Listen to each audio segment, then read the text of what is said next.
सूरज नगर एक गांव में दीनदयाल नाम का एक बहुत ही अकड़ू और लालची सरपंच रहता था। सरपंच जी, आज पूरा महीना हो चुका है, मेरी तनख्वाह दे दीजिए। अरे हाँ, ये ले तेरे 250 रुपए। सरपंच जी, केवल 250 रुपए? लेकिन मैंने तो आपके यहाँ 2 दिन काम किया था। पिछले महीने तूने बहुत मक्कारी मारी थी, ये उसी की सजा है। हाँ लेकिन सरपंच जी, वो माँ को बाहर लेकर जाना पड़ गया था। तू ये बता, तनख्वाह तेरी माँ की सेवा की लेता है या मेरे यहाँ काम करने की? अब चुपचाप ये 250 रुपए पकड़ और सीधे चलते बन। लेकिन सरपंच जी, ये तो नाइंसाफी है, आप मेरे साथ ऐसा नहीं कर सकते। अरे तू होता कौन है मुझसे सवाल करने वाला? अब तुझे 250 रुपए भी नहीं मिलेंगे, निकल यहाँ से। सरपंच जी ऐसा मत कीजिए, मैं मेरी माँ का इलाज कैसे करवाऊंगा? अरे जा रहा है कि मैं अपने आदमियों को बुलाकर तेरी पिटाई करवाऊं। वो मजदूर रोते हुए अपने घर चला जाता है। मजदूर के जाने के बाद सरपंच का एक खास आदमी मुंशी प्रेमचंद वहाँ आ जाता है।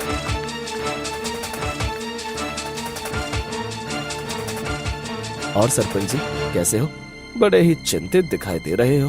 अब क्या बताऊं मुंशी, तुम्हें तो पता ही है कि चुनाव आने वाले हैं, बस इसी को लेकर चिंता में डूबा हुआ हूँ। अरे सरपंच जी, आप चिंता काहे करते हैं? मुझे पूरी उम्मीद है कि इस बार भी आप ही चुनाव जीतेंगे। हाँ लेकिन इस बार अपने गांव का दिनेश मेरे विपक्ष में चुनाव लड़ रहा है। अगर वो जीत गया तो वो सब आप मुझ पर छोड़ दीजिए सरपंच जी। बस आप समय समय पर मेरी जेब गर्म करते रहिए। बस एक बार जीत तो जाने दो मुंशी। तुम्हें सिक्कों से ना नहला दिया तो कहना। बस आप मेरा ख्याल रखिए, मैं आपका ख्याल रखता रहूंगा। तू फिक्र मत कर मुंशी, बस एक बार जीत जाने दे। सरपंच जी, थोड़े प्रचार वगैरह करवाने के लिए थोड़ी दान दक्षिणा दे देते तो अच्छा होता। ये ले, पूरे 20,000 है। और हाँ याद रहे, प्रचार के लिए एक भी घर नहीं छूटना चाहिए। ठीक है सरपंच जी, अब मैं चलता हूँ, मुझे भी अब बहुत काम है। प्रेमचंद के जाते ही सरपंच के दिमाग में खिचड़ी पकने लगी। बस एक बार मैं जीत जाऊं, फिर इस मुंशी को तो लात मारकर निकाल दूंगा। ये कहकर सरपंच जोर जोर से हंसने लगा।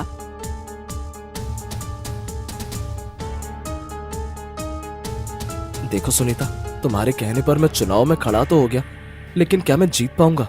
देखिए जी, मुझे पूरा विश्वास है कि आप चुनाव जरूर जीतेंगे। बस आप ऊपर वाले पर भरोसा रखिए। दीनदयाल सरपंच ने सभी जगह उसके पोस्टर लगवा दिए और वो पता नहीं लोगों को क्या क्या लालच देगा जीतने के लिए। वो अकड़ू सरपंच कितना भी लालच दे दे, लेकिन जीतेंगे तो आप ही, मुझे पूरा विश्वास है। दिनेश और सुनीता आपस में बातें कर ही रहे होते हैं कि तभी सरपंच दीनदयाल उनके घर आ जाता है।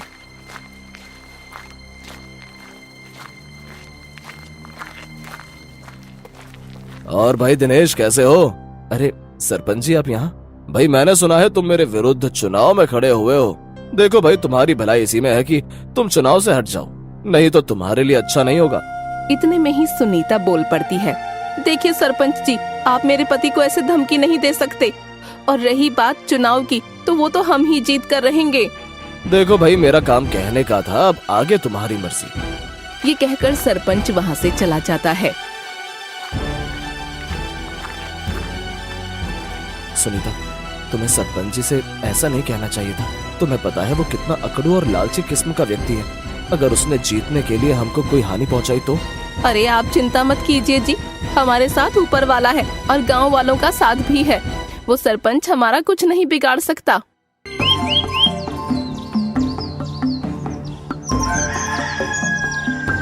कुछ दिन बाद पूरे गांव में चुनाव का माहौल बनने लगा। चारों तरफ चुनाव की चर्चा होने लगी।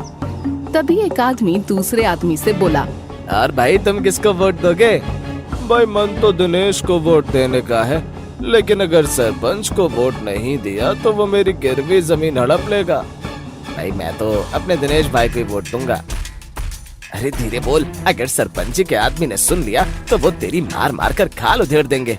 और तभी वहाँ पर सरपंच का आदमी मुंशी प्रेमचंद आ जाता है। और किसको वोट देने का विचार है आप सभी का? अरे देना क्या है भाई, अपने सरपंच जी को ही वोट देंगे। हाँ, हम तो सरपंच जी को ही वोट देंगे। कुछ देर बाद दिनेश भाषण देने के लिए मंच पर आता है। मेरे प्यारे सभी गाँव वालों, आप सभी भली भांति जानते हैं कि सरपंच दीनदयाल ने हम पर कितने अत्याचार किए हैं और कई सालों से गांव में कोई भी विकास नहीं हुआ है। अगर आप अपने गांव में नेक और ईमानदार सरपंच चाहते हैं तो आप मुझे वोट दीजिए। मैं आपके साथ हर समय खड़ा रहूंगा। और इतने में ही एक आदमी दौड़ते हुए वहाँ आता है और कहता है, अरे गांव वालों, तुम यहाँ क्या कर रहे हो? वहाँ पर सरपंच दीनदयाल सभी को मुफ्त में राशन और पैसे बांट रहा है। उस आदमी की बात सुनकर सारे लोग सरपंच दीनदयाल के पास चले जाते हैं। देखा सुनीता, उस सरपंच ने राशन और पैसों का लालच देकर सारे गांव वालों को अपनी ओर आकर्षित कर लिया। जी, मुझे तो दाल में कुछ काला लगता है। ये लालची सरपंच लोगों पर 1 रुपया खर्च ना करे और आज सबको मुफ्त में राशन बांट रहा है। बात तुम्हारी सही है सुनीता, जरूर इसने कुछ घोटाला किया है। हमें भी वहाँ जाकर देखना चाहिए। हाँ जी, चलिए। ये कहकर दोनों सरपंच के यहाँ चले जाते हैं। वहाँ जाकर देखते हैं कि सरपंच का आदमी मुंशी लोगों को मुफ्त में राशन बांट रहा है। ये लो गाँव वालों, मुफ्त में राशन, जितना मर्जी उतना ले जाओ। ए जी, इनके पास इतने सारे पैसे आए कहाँ से राशन बांटने के लिए? वो सब तो ठीक है, लेकिन सरपंच दिखाई नहीं दे रहा है। ए जी, वो रहा पेड़ के पीछे, लगता है किसी से बात कर रहे हैं। सुनीता, तुम यही रुको, मैं जाकर उसकी बात सुनकर आता हूँ। दिनेश चुपके से सरपंच के पीछे चला जाता है और छिपकर उसकी बातें सुनने लगता है। अरे हाँ जग्गू भाई, मैंने तुमसे जितना भी राशन लिया है मैं उसके पैसे तुमको कल रात को दे दूंगा। अरे हाँ, वही पैसे जो सरकार ने मुझे सड़क निर्माण के लिए दिए थे।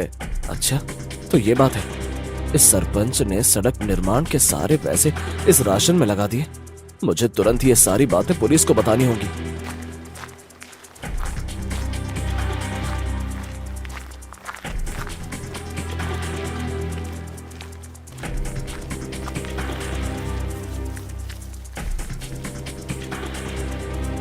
दिनेश ये सारी बातें पुलिस को जाकर बताने लगता है।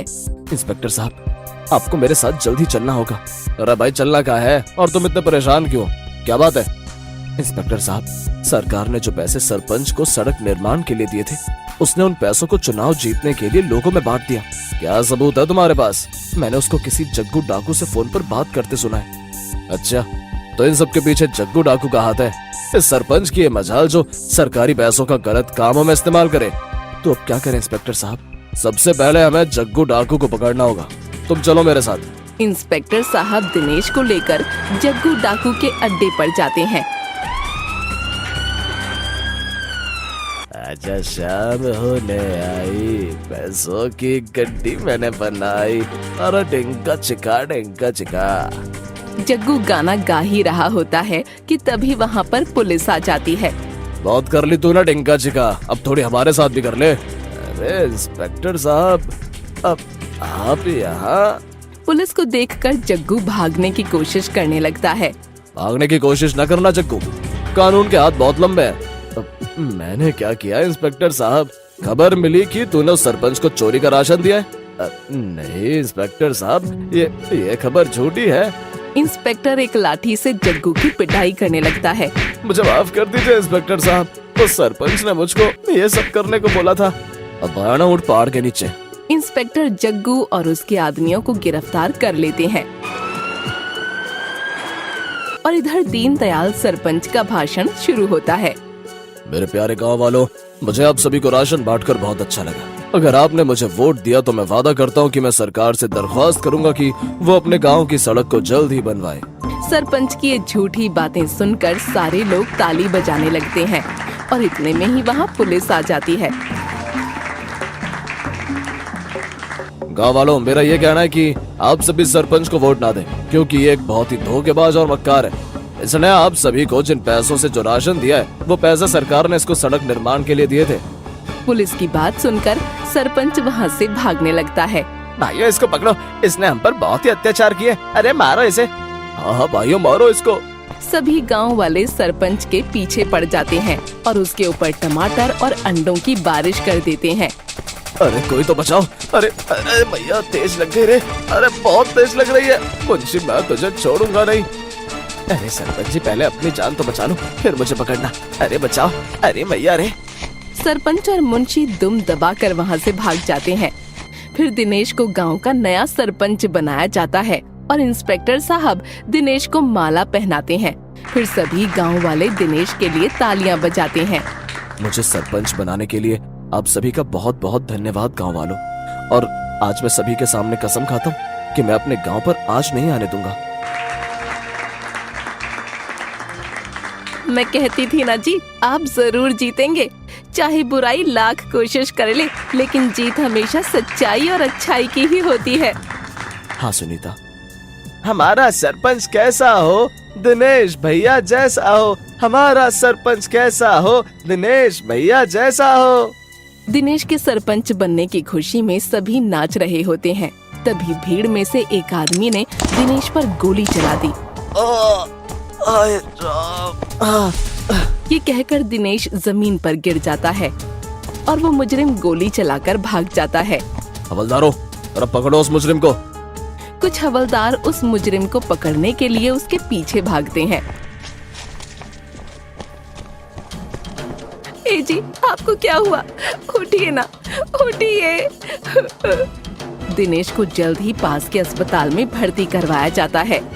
डॉक्टर साहब, मेरे पति ठीक तो है ना? देखिए, घबराने वाली कोई बात नहीं है। हमने उनके शरीर से गोली निकाल दी है। उनको कुछ ही देर में होश आ जाएगा। सारे गांव वाले दिनेश के ठीक होने की कामना कर रहे थे। भाभी जी, आप निश्चिंत हो जाइए। दिनेश भैया जल्दी ठीक हो जाएंगे। हाँ भैया जी। और इतने में ही डॉक्टर बाहर आते हैं और कहते हैं, देखिए, अब इनको होश आ चुका है। आप इनसे जाकर मिल सकते हैं। आप ठीक तो है ना? तुम्हारे होते हुए मुझे कुछ हो सकता है। और इतने में ही इंस्पेक्टर साहब वहाँ आ जाते हैं। अब कैसी तबीयत है तुम्हारी दिनेश? अब ठीक लग रहा है इंस्पेक्टर साहब। इंस्पेक्टर साहब, क्या वो मुजरिम पकड़ा गया जिसने इन पर गोली चलाई थी? हाँ, हमने उसको गिरफ्तार कर लिया है। वो सरपंच का एक जासूस था। दिनेश के ठीक होते ही सभी लोग खुशी से झूमते, गाते और नाचते हैं।